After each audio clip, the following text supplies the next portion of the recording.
이제 명절을 맞이합니다. 여러분의 가정에, 여러분의 삶에 하나님의 큰 축복이 임하기를 바랍니다. 이렇게 명절을, 연휴를 지나는 동안, 그리고 또 주일날을 맞이합니다. 명절 때는 가족을 만납니다. 이 명절에 만나는 그 가족, 누군가에게는 가슴이 떨리는 만남이요, 기대되는 만남이요, 사랑하는 만남이 될 수 있지만, 명절이라서 만남이 때로는 부담스러운 만남, 힘든 만남, 어려운 만남이 되어질 수도 있습니다. 특별히 여러분에게 가족은 어떤 의미입니까? 가족을 생각하면 가슴이 찡하고 기대되는 만남의 가정, 그 형제 자매, 부모의 만남입니까? 아니면 그 가족이 여러분에게 부담스러운 그와 같은 구성원의 만남입니까? 현대사회에서 가족은 가장 가깝지만은 사실 서로에 대하여 가장 무지한 채로 살아가는 것이 가족관계라고 말을 합니다. 미치 앨범의 소설 중에 천국에서 만난 5사람이라고 하는 책이 있는데, 그 책의 내용은 이렇습니다. 여기에 등장하는 에디라고 하는 이 젊은 주인공은 이렇게 아버지에 대한 나쁜 추억을 가지고 살았습니다.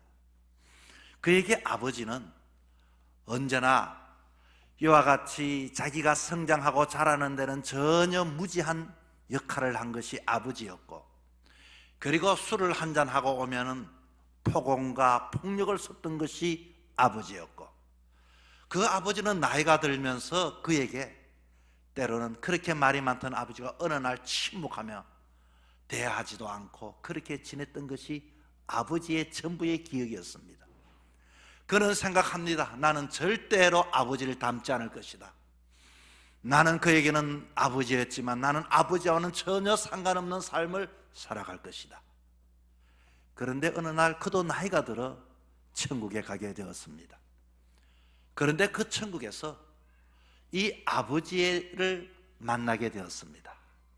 그런데 아버지에 대한 과거에 대한 것이 영상이 떠올랐는데, 자기가 생각했던 그 아버지는 자기가 생각했던 아버지가 아니라 그 아버지는 홀로 고독했던 아버지였고, 그 아버지는 그 가족에 대하여 자기가 어떻게 가족을 돌볼 것인가 날마다 불안해하며 책임감에 짓눌려 살았던 것이 아버지라는 것을 보게 되었습니다. 그리고 그 아버지의 죽음에 대해서도 홀로 병들어 그렇게 죽어갔던 그 아버지가 알고 봤더니 배신했던 그 친구를 구하기 위하여 겨울 추운 날에 구하기 위하여 들어갔다가 폐렴에 걸려서 혼자서 병에 걸려 죽어가는 그 아버지를 보면서 그는 그렇게 아버지에게 말을 합니다. 아버지, 제가 아버지를 잘 몰랐습니다. 아버지, 이제 아버지는 혼자가 아닙니다. 아버지 옆에 제가 있지 못해서 죄송합니다. 여러분, 여러분에게 가족은 누구였습니까? 여러분의 가족의 존재가, 아버지는 과연 어떤 존재입니까? 오늘 본문 창세기 27장에 나오는 가족도 정말로 믿음의 가정이라고 말하긴 하지만, 아브라함과 이삭과 야곱, 이만한 믿음의 가정이 어디 있습니까? 그런데 이 이삭의 가정의 4식구를 봐도 정말로 우리가 상상하기 힘든 어려운 상황의 가정이었습니다. 이제 아버지 이삭은 점점 눈이 어두워져 갑니다. 그리고 이 아내 되었던 어머니 리브가는 아버지와 한 마음이 아니었습니다. 아버지의 마음에는 에서가 있었지만, 그러나 어머니의 마음은 야곱이 있었습니다. 그래서 언제나 아버지를 속이는 그 아내, 남편을 속이는 그 아내, 그리고 야곱이라고 하는 이 야곱은 자기 께로 살아왔던 사람이 야곱이었습니다. 그리고 그의 큰형 에서는 언제나 가장의 역할을 하지 못하고 들로 산으로 다녔던 사람이 에서였습니다. 4명의 가정이 살았지만, 그러나 모두가 스스로가 결핍을 느끼면서 나는 부족하다, 이 가족이 나에게 채워줄 것은 없다라고 생각했던 그 가정, 그런데 어떻게 믿음의 가정의 대를 이어낼 수가 있었겠습니까? 그런데 어느 날 아버지 이삭은 눈이 점점 멀어져 가면서 생각했습니다. 내가 언젠가는 죽을는지 알지를 못한다. 내가 아버지로서 가장으로서 이들에게 내가 복을 빌어줘야 되겠다. 그리고 마지막을 의식하며 이 가족에 대하여 애정을 느끼기 시작합니다. 우리는 흔히 부모나 형제는 그냥 당연히 있는 것으로, 평생 있는 것으로 생각하지만은 이 이삭이 생각했던 아버지로서의 그 모습은 자기의 눈이 멀어감으로써 나도 언젠가는 떠나게 되어질 것이다, 아버지로서 내가 자식에게 물려줄 것이 과연 무엇인가를 생각하면서 이 자식을 불러들이기를 시작했던 것입니다. 그리고 자식에게 말합니다. 나를 위해 별미를 좀 가져오라. 그리고서 이 식탁에서 자녀와 아들과 소통하기를 원했고, 그곳에서 만난 음식을 먹으면서 진정한 가족을 회복하기를 원했던 것입니다. 여러분, 여러분의 옛날에 어떤 음식을 음식을 먹을 때 가장 맛이 있었습니까? 아마 명절이 되어서 여러분의 식탁에는 때로는 멋진 튀김과 그리고 이와 같이 고기 음식이 나와도 예전만큼은 맛이 있지 않을 것입니다. 그때는 가난하고 없었지만은 그 음식을 먹으면서 사랑을 나누었고 정을 나누었고, 어머니 드세요, 그래 많이 먹어라, 정성이 담겨 있었던 그 별미가 담겨져 있는 가정의 그 식탁을 이 이삭은 회복하기를 원했던 것입니다. 오늘 본문을 통하여서 이번 명절에 하나님이 세우신 가정이 어떠해야 하며 진정한 인생의 별미를 먹고 마심으로써 어떻게 하면 행복한 삶을 살아갈 것인가에 대한 말씀을 제가 여러분에게 드리도록 하겠습니다. 첫째는, 여러분 이번 명절에 축복의 골든타임을 놓치지 마시기를 바랍니다. 병원에만 여러분 골든타임이 있을까요? 사랑하는 사람에게 마음을 전하고 축복을 빌어주는 말에도 유통기한이 있고 골든타임이 있습니다. 오늘 본문의 이삭도 그는 눈이 점점 어두워져 가면서 내 때가 얼마 남지 않았다는 것을 그는 인지했습니다. 그리고서 내가 떠나가기 전에 아버지로서 자녀들에게 마음껏 좀 축복을 해주었으면 좋겠다, 내가 이때를 놓치지 말아야 되겠다는 생각을 가졌던 것입니다. 여러분 혹시 친구나 부모님과 감정이 상하고 다투고 나서 우리는 여러 가지 경험을 하게 됩니다. 이제는 너와 절교야.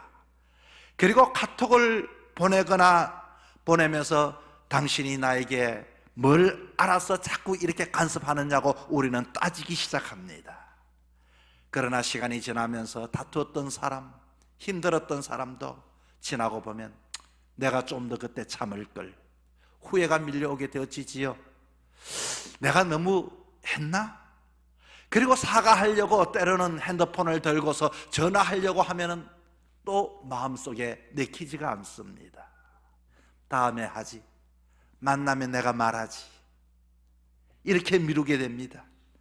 그러나 여러분, 우리 마음은 감정이 생길 때에 골든타임이 있습니다. 그때 시간이 지나 난 이후에 내가 후회를 하고 잘못을 구한다 할지라도 그때는 변명이 되어질 수밖에 없습니다. 축복의 골든타임, 여러분 오늘입니다.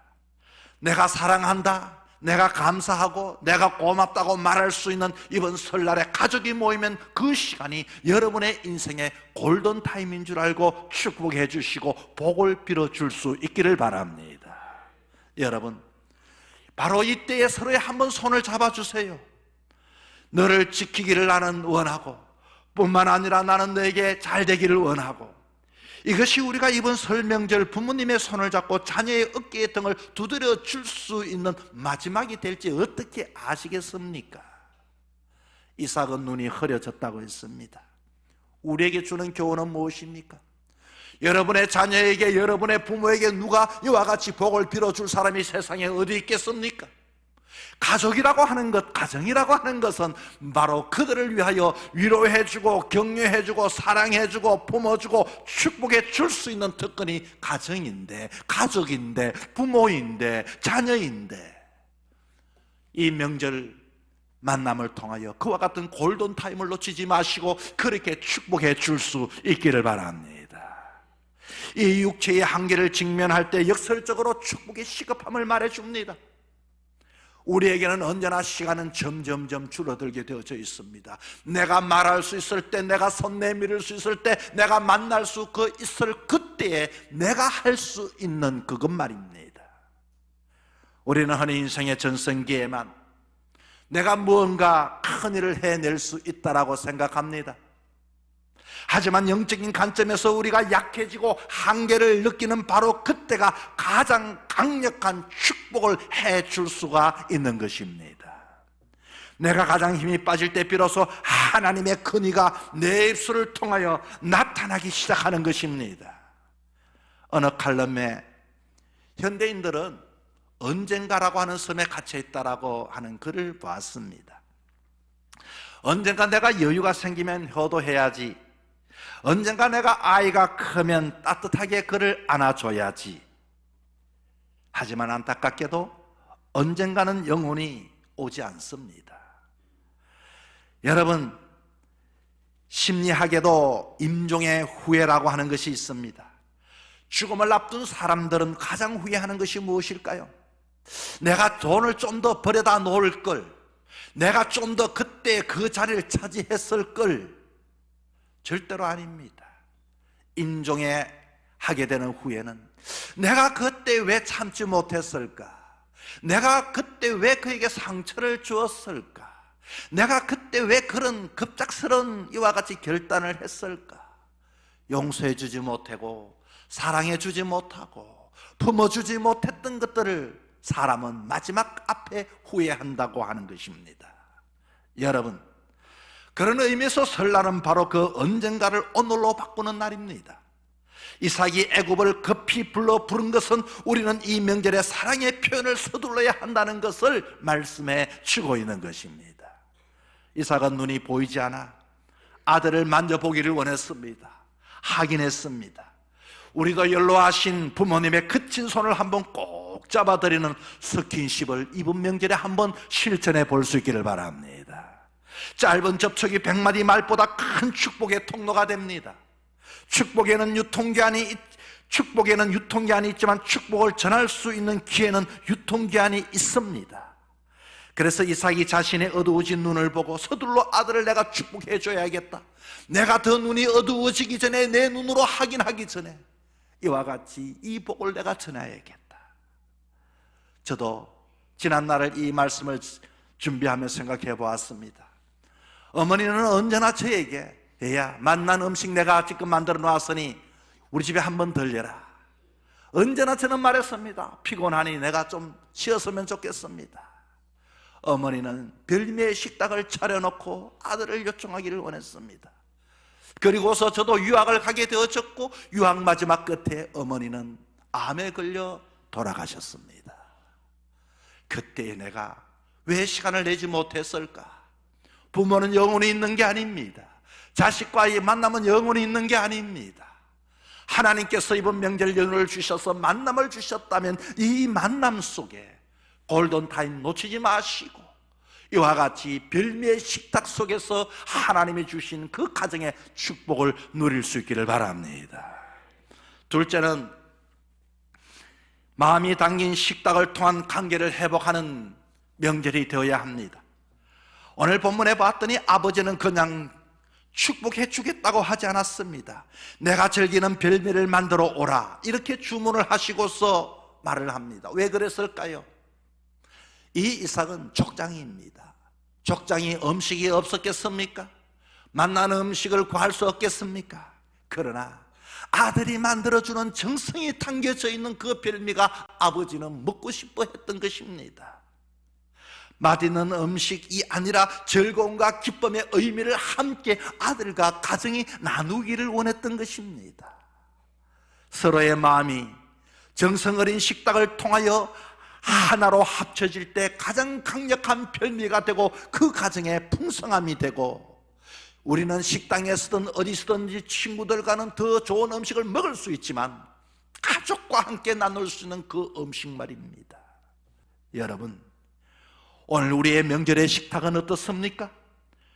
우리가 때로는 고기를 준비하고 맛있는 전과 튀김이 있다 할지라도 우리가 지난날 먹을 것이 없던 시절에 비하면 왕의 식탁에 부럽지 않는 별미지만 왜 우리들의 마음은 공허하고 허전하고 채워지지 않는 것일까요? 이상하지 않습니까? 배는 부른데 마음이 허전하지 않습니까? 맛있는 음식을 먹으면서도 눈은 어디를 향하고 있습니까? 손바닥 안에 스마트폰입니다. 오래 만난 부모님이나 친척과의 이 대화보다도 카톡 알림에 더 민감하게 반응하는 것이 우리들의 식탁의 문화입니다. 식탁 위에 맛있는 음식은 가득하지만 가족과 가족의 눈이 마주치지를 않습니다. 대화하지를 않습니다. 눈맞춤의 별미가 사라진 지 오래가 되어졌습니다. 우리의 대화는 어떻습니까? 공부를 잘하니? 너 커서 뭐 될래? 제가 알아서 해요. 냉소와 차가운 얼음과 같은 그 대화들, 이것이 이삭이 기다렸던 별미가 아닙니다.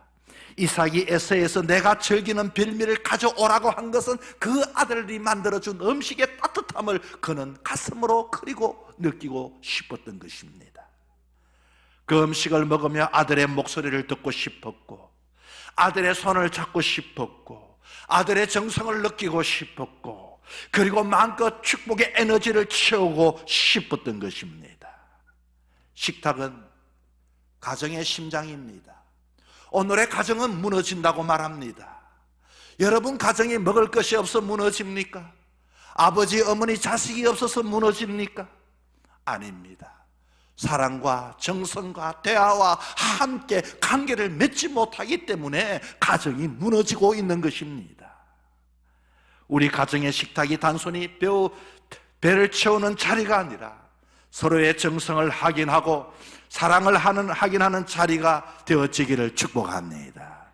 정성이 담긴 음식, 한 그릇이 서먹했던 관계를 녹이고 아버지의 진심 어린 축복, 자녀의 심령에 흘러 들어갈 때 놀라운 역사가 우리 집 식탁에서 시작되어 그 자녀가 이 땅에서도 당당하게 복을 받으며 살아가기를 주 이름으로 축복합니다. 세 번째는 말의 근세가 있는 영적인 가정이 되는 명절이 되어야겠습니다.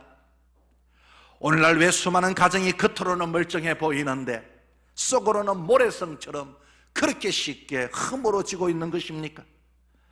좋은 학원에도 보내고 맛있는 음식을 먹이기도 하고 끊임없이 지원하고 좋은 옷을 자녀들에게 입히기도 하고 그리고 자녀가 원하는 것들을 이와 같이 구입해 주는데 왜 자녀들의 마음은 부모의 물을 떠나고 있는 겁니까? 그 이유는 한 가지밖에 없습니다. 가정에 필요한 아버지의 말씀이 사라졌기 때문인 것입니다. 세상의 아버지들은 먹을 것을 채워주면 아버지의 역할을 감당하는 줄 압니다. 가정이 이것이 해야 할 일인 줄 압니다. 그러나 가정에는 아버지의 말씀이 필요합니다. 우리는 자녀에게 말을 많이 합니다.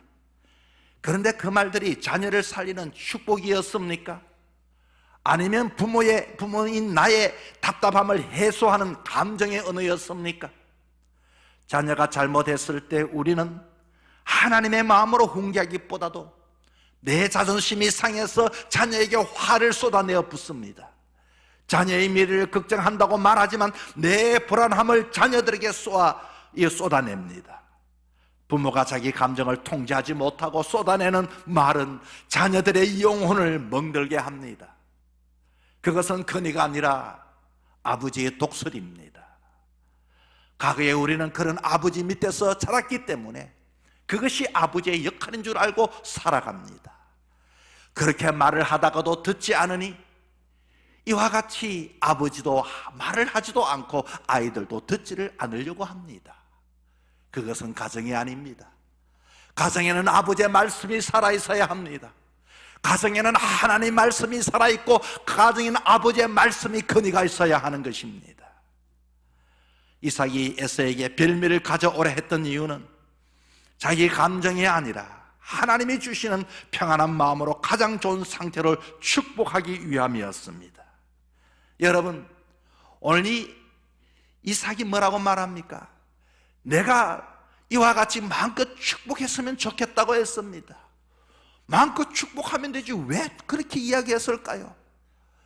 축복을 하면은 자녀들이 귀를 막고 들었지 않으니 축복을 해도 축복인 줄 모르기 때문인 겁니다. 가정의 가장은 집안의 경제적 책임일 뿐만 아니라 그 집안의 영적인 제사장을 잊고 사는 가장들이 얼마나 많은지 모릅니다. 제사장의 입술에는 사람의 말이 아니라 하나님의 말씀이 담겨져 있어야 합니다. 부모들이 영적인 근위를 잃어버린 이유는 자녀보다도 돈이 없어서도 아니고 지식이 부족해서도 아니라 자녀의 영혼을 위해 무릎 꿇고 하나님께 받은 축복의 말씀이 없기 때문인 것입니다. 자식 마음대로 이와 같이 방치해주고 방임하는 것이 가정이 절대로 아닙니다. 하나님의 질서의 영적인 근혜를 가지고 가르칠 수 있는 아버지가 아버지인 것입니다. 축복의 건세라고 하는 책에 소몰리와 존 트렌더가 축복의 5가지 요소를 설명합니다. 그 중에서 두 번째 보니 소리내어 말하는 메시지를 가지라고 말합니다. 특별히 오늘 아버지는 소리내어 말하는 것을 하지를 못합니다. 소리를 내어 말하는 것은 고작 꾸중하는 것밖에 할 줄 모릅니다. 소리내어 말하는 것은, 여러분, 사랑하는 것은, 소리내지 않는 것은 진정한 이와 같이 선포가 되지를 못합니다. 이삭처럼 아들을 불러 세워놓고 너는 하나님의 자녀다, 너는 하나님의 보물이다, 하나님이 반드시 너를 창성하게 하실 것이다, 소리내어 선포할 때 그 말은 자녀의 정체성을 형성하는 영적인 뼈대가 되어지는 것입니다. 이 책은 부모의 축복을 받지 못하고 자란 성인들이 겪는 결핍을 보여주고 지금이라도 당장 자녀들을 가슴에 안고 기도해주고 축복해주고 너는 하나님의 자녀란다, 하나님이 너를 이와 같이 보호하신다, 하나님이 너의 길을 인도하신단다, 축복의 말을 회복하라는 내용의 도서입니다. 한 아이가 학교에 문제를 일으켜 풀이주고 들어왔습니다. 보통의 부모라면 너는 왜 그 모양이니? 누구 닮아서 그러니? 그러나 영적인 아버지는 아이의 손을 잡고 이렇게 기도했다고 합니다. 하나님, 제가 부족하여 이 아이가 어려움을 당했습니다. 하나님, 이 아이를 품어주시고 도와주세요. 이 아이는 하나님의 꿈을 담은 그릇입니다. 오늘의 실수가 도리어 이 아이를 단단하게 해 주옵소서. 부모의 말은 자녀가 자신을 비추는 거울입니다. 이삭은 아들 에서에게 비록 사냥꾼으로 거친 삶을 그는 살았지만 최고의 복을 빌어 주었습니다. 명절에 모인 우리 가족의 대화, 서로의 허물을 들춰내는 지적의 시간이 되어서는 안 됩니다. 대부분 이 가정의 명절이 끝날 때쯤 되면 술을 한 잔씩 하고 형제끼리 모여 서로가 서운한 점을 이야기하다 보면 싸움이 있는 가정들을 종종 보게 되어집니다. 명절의 의미가 뭡니까? 이 명절에 가족이 모여서 서로가 확인하고 격려해주고 축복해주는 시간이 명절이 되어야 하지 않겠습니까? 여러분, 명절이 지나면 만난 음식도 사라지고 만남도 이별이 되어집니다. 그 가운데 무엇이 우리에게 남아 있을까요? 자녀에게 영적인 축복의 말은 평생 자녀들의 가슴 속에 남아있는 인생의 폭풍우 속에서 흔들리지 않는 버팀목이 되어지는 것입니다. 이삭의 장막에 흘러난 별미의 축복이 이번 설날에 여러분의 거실과 식탁에도 터져 놓으시기를 바랍니다. 우리 가정이 서로 축복해 주어야 합니다. 덕담해 주어야 합니다. 너가 힘들어도 힘들 때 부모가 있다, 기도하는 이와 같이 우리 가정이 있다. 말의 건세를 회복하고 하나님의 복이 대대손손 여러분의 가정에 흘러내려 영적인 명문 가문을 씌우는 이번 설 명절이 되기를 주의 이름으로 축복합니다.